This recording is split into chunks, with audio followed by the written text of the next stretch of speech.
There was a lot of science to take on board in that last video, but don't worry if you didn't follow it all.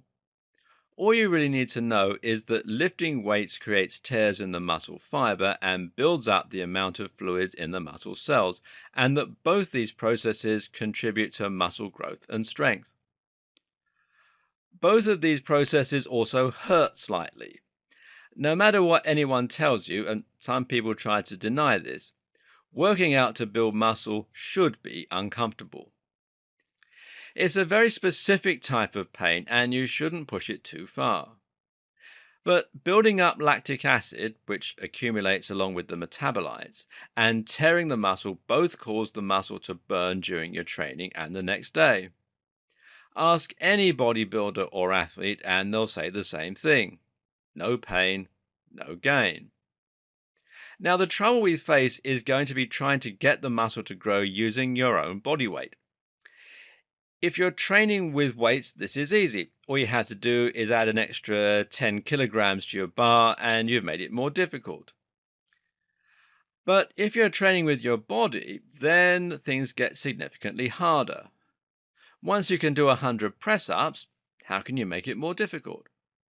Well, fortunately, there are a number of tricks and methods we can use. The good news is that your body doesn't care whether you're lifting a heavy weight or not. As far as your body is concerned, the amount of force is all that matters. So we can keep the weight the same, our bodies, as long as we increase the amount of force we're using.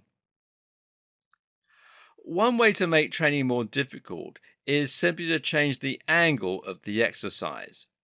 This is called extending the lever arm, which basically means that we're moving the weight, our body, further away from the point where we're applying force.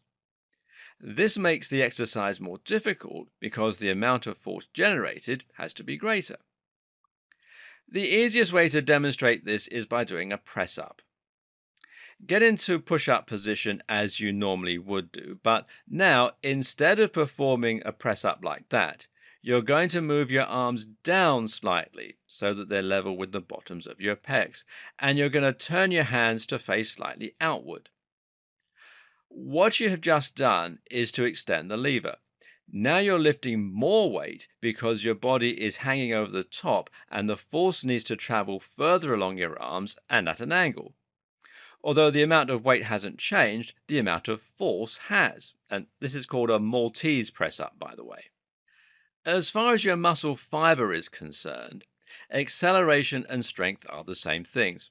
In other words, to contract your muscle quickly is exactly the same thing as to contract your muscle hard. This means we can now use something called plyometrics in order to train the same explosive, fast twitch muscle fibers as we would with a heavy weight. The perfect example? Well, clapping press ups. Simply perform press ups as normal, but launch yourself up into the air as high as you can and clap once or twice. In doing this, you're still performing press ups with the same amount of weight, but now you're launching yourself into the air through the sheer acceleration. You'll find you fatigue a lot more quickly as a result. Want to quickly double the amount of weight that you're using to lift yourself during a pull up? Well, the very simple solution is to remove one arm from the bar. This way, you're now lifting the same amount of weight, but with just one bicep, one lat, and one side of your body. The same applies for press ups and tricep dips and numerous other types of exercise. At this point, you're probably wondering how you ever get to the point where you can perform pull ups with one hand. And the simple answer is to transition gradually. In other words, you can start by putting 70% of your weight on one hand and 30% on the other. This requires you to manipulate the amount of force you exert on each side too, and in doing that, you're improving your mind-muscle connection and also your agility and body control. Very cool. So perform a pull-up leaning slightly more to one side, then move more towards the other side on the next rep and continue to alternate like that. This way, you're going to be able to gradually build up the strength to lift yourself entirely with just one side eventually. As you can see then, there are plenty of ways you can make body weight training hard. Can you do a handstand push-up with one hand yet? Can you hold planche? Now that's arms on the Maltese push-up position, legs hovering behind you. If not, then you haven't exhausted all the possibilities with body weight training yet. The problem is that a lot of people just don't apply these techniques right when doing body weight training to try and build muscle. They do 30 press ups 3 times and then they call it a day for pecs. Either that or they have a weak attempt at a Maltese push up or at a one handed pull up and then they give up. But remember, to accomplish the very most growth, you need to increase volume, and that means the amount of repetitions and the amount of weight. And you need to find ways to push yourself past failure. If you stop before you're forced to, then you won't cause those micro tears and you won't trigger that much growth. And this is where we can turn to bodybuilders for inspiration. They will combine a number of different exercises in unique ways in order to push past failure and increase their volume and their time under tension.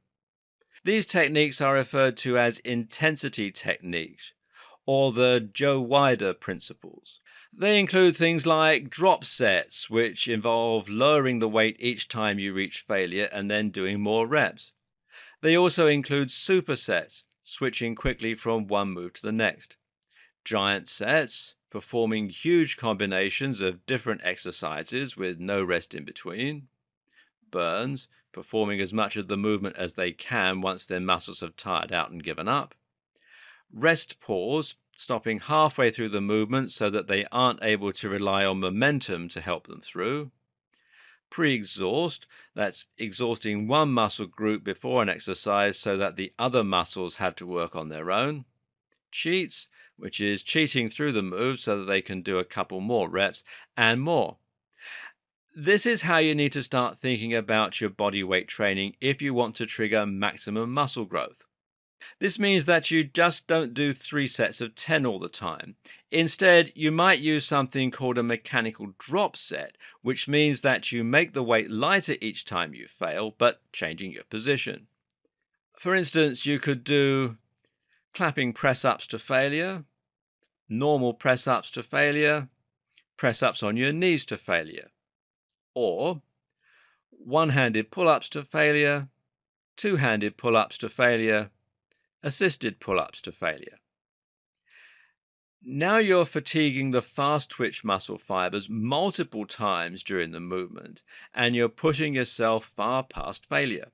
You've increased the weight, the time under tension, and more, and you should feel this start to burn the muscle. Really focus on that. Listen to your body and try to feel how your muscles are responding. Can you feel the pump and burn? Are you getting the same kind of workout from this training as you would do by lifting heavy weights in the gym? If it doesn't feel hard enough, then you need to go back to the drawing board and start making it harder. You can even use burns at the end of these sequences. So once you've done as many pull-ups as you can, simply hang and perform as much of the movement as you can and feel the muscle burning as you do. Who said body weight workouts had to be easy? Note that for this kind of intense training, you should avoid training the same muscle groups more than once a week.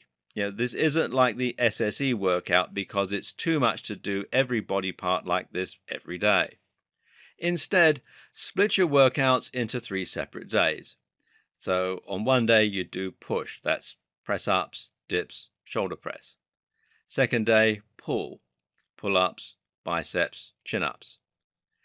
Third day, legs, squats, lunges, calf rises.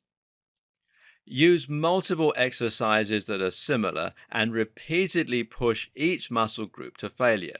You can perform PPL once or twice a week and then just make sure to rest well and eat lots of protein during your off days.